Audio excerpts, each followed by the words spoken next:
बाप ने कहा कि चलो आके नमाज़ पढ़ो, उसने कहा नहीं। फिर उसने कहा कि चलो आज़ान के कलिमे सुनाओ, तो आज़ान और तकबीर की जगह उसने सुनाया अल्लाह अकबर, अल्लाह अकबर, बिस्मिल्लाह, अल्लाह अकबर। ये मदरसों के चटाई पे बैठने वाले, पगड़ी बांधने वाले ऐसे लोगों की इजाज़त है जिन्हें मुस्तफ़ा अलैहिस्सलातु वस्सलाम की नज़री इनायत ने बड़े बड़े साइंटिस्ट ऐसे इजादात का तफक्कुर दिल में दिया था जिसको आज मगरिबी दुनिया कह रही है कि आखिर इसमें है क्या। वो कुरान को देख देख के कुरान से मुतासिर हो रहे हैं।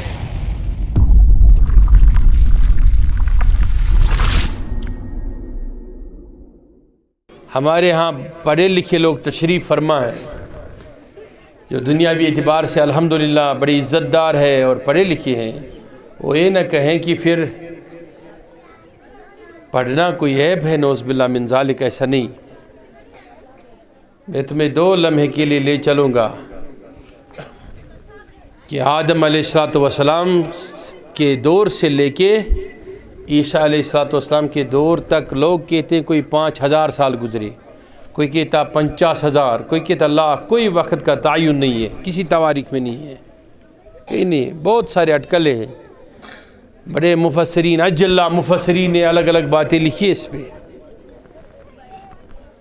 और हुज़ूर अलैहिस्सलातु वस्सलाम के मुबारक दौर और आज तक 1500 साल भी पूरे नहीं हुए। तवज्जो है कहाँ? अगर हम 5,000 साल माने, 5,000 साल कहाँ? 5,000 साल और कहाँ 1500 साल। तब भी 8 गुना ज़्यादा वक्त। अगर अब 50,000 होंगे तो फिर 16 गुना ज़्यादा। लेकिन आदम अलैहिस्सलातु वस्सलाम से लेके ईसा अलैहिस्सलातु वस्सलाम के दौर तक क्या किसी ने हेलीकॉप्टर को उड़ते हुए देखा? कभी तवारीख में है? ये लेंस और प्रिज्म की बात, जो मिरर की बात हो रही है, किसी ने देखा है ईसा अलैहिस्सलाम के दौर से पहले? कोई मुझे कहता कि मैंने दौड़ती हुई ट्रेन को देखा, मैंने जलती हुई बरकी रो को देखा। आज एम्पल अफेयर के ज़रिए से हज़ारों लोग हमारे बातें सुन रहे हैं। बताएं, दौड़ती हुई गाड़ी उसने देखी, केमिकल देखा। हाँ, फिर आप देखिए वो सारे चीज़ें जो हमारे वजूद में हैं आज के दौर में। वो खून चढ़ाने का दौर गया, अंग अंग तब्दील हो रहे हैं। अब तो इस पे सर्जरी हो रही है कि दिमाग और सर भी तब्दील किया जाएगा। हज़रत अब नया रिसर्च आया है कि इंसान जब अधेड़ उम्र को या बूढ़ापा को पहुँचेगा तो उसके बॉडी में इंजेक्ट एक टिश्यू किया जाएगा, वो खुद ही सेल्स की क्रिएशन करेगा और सारे जुर्रिया और बुढ़ापे के आसार चले जाएंगे इंसान के बदन से। ये अब साइंस ने इतनी तरक्की की कि एक मोबाइल में मैं पूरे दुनिया को देख रहा हूँ। देखिए कितनी तरक्की। पहले दौर में मक्का से मदीना का सफ़र महीनों में होता था, आज 20 मिनट में होता है। आज चांद पर लोग जा रहे हैं, कहते हैं ज़मीन खरीद रहे। लोग अब मरीख पे जाने का, सुरया पे जाने का सोच रहे हैं कि ज़िंदगी है कि नहीं। वो चंद्रयान 3 हो गया कि 4 हो गया आदमी, वो उस पर अब तजुर्बा कर रहे हैं। लेकिन मैं पूछ रहा हूं आपसे कि वो 5,000 या 50,000 साल में क्यों नहीं हुआ? सिर्फ 1500 साल में अपने केमिस्ट्री में भी ऐसा मकाम पाया, बायोलॉजी में, सोशियोलॉजी में, किस सब्जेक्ट में नहीं पाया? अब कलीजे आप तब्दील कर रहे हैं, आखिर ये है क्या? इसका जवाब ये है 5,000 साल में, 50,000 साल में वो सारा कुछ मौजूद वजूद में ना आया। 1,30,999 पैगंबर कम पेश तशरीफ लाए, लेकिन कुछ ना हुआ। जब आमिना का लाल तशरीफ लाया तो बिग बैंग टाइप का का एक इल्मी एक्सप्लोजन कायनात में हो गया। ये सारे उलूम आज वजूद में आ गए। लोग कहते हैं कि राइट ब्रदर्स का कंसेप्ट है उड़ने का, हम तो कहते हैं अबू महमूद दिगा का वो कंसेप्ट जिस पे इंजन बनाया गया वो किधर चला गया। लोग कहते हैं केमिकल और फिजिक्स का माहिर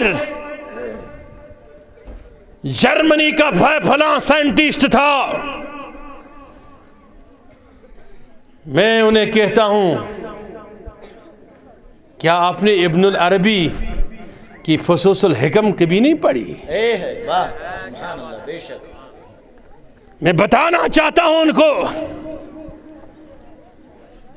कोई इंजीनियर बने, कोई डॉक्टर बने, लेकिन मैथ के बगैर, मैथमेटिक्स के बगैर पॉसिबल है ही नहीं। कभी अल जबरानी का ख्याल नहीं आया?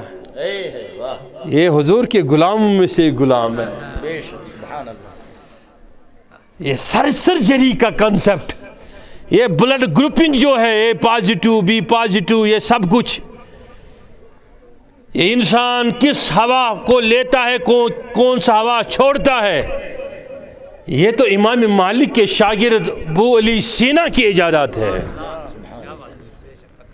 आप पगड़ियों को, एक सर और दाढ़ियों को नजरअंदाज कर रहे हैं। ये मदरसों के चटाई पे बैठने वाले, पगड़ी बांधने वाले ऐसे लोगों की इजाजत है जिन्हें मुस्तफ़ा अलैहिस्सलातु वस्सलाम की नजरी इनायत ने, बड़े बड़े साइंटिस्ट, ऐसे इजादात का तफक्कुर दिल में दिया था जिसको आज मगरिबी दुनिया कह रही है कि आखिर इसमें है क्या। वो कुरान को देख देख के कुरान से मुतासिर हो रहे हैं। हमने बस ये ताल्लुक तोड़ दिया, दो चीज़ों को जुदा जुदा कर दिया। तवज्जो रखना, एक मगरिबी साजिश के तहत हमने दीनियात को अलग कर दिया और मुरवजात को अलग कर दिया। मलिक साहब को याद होगा कि हमारा बुनियादी कंसेप्ट ये था, एक बड़ी तवील वक्त गुजरा कि हमारा एक कंसेप्ट है कि दोनों चीज़ों को एक साथ जमा किया जाए।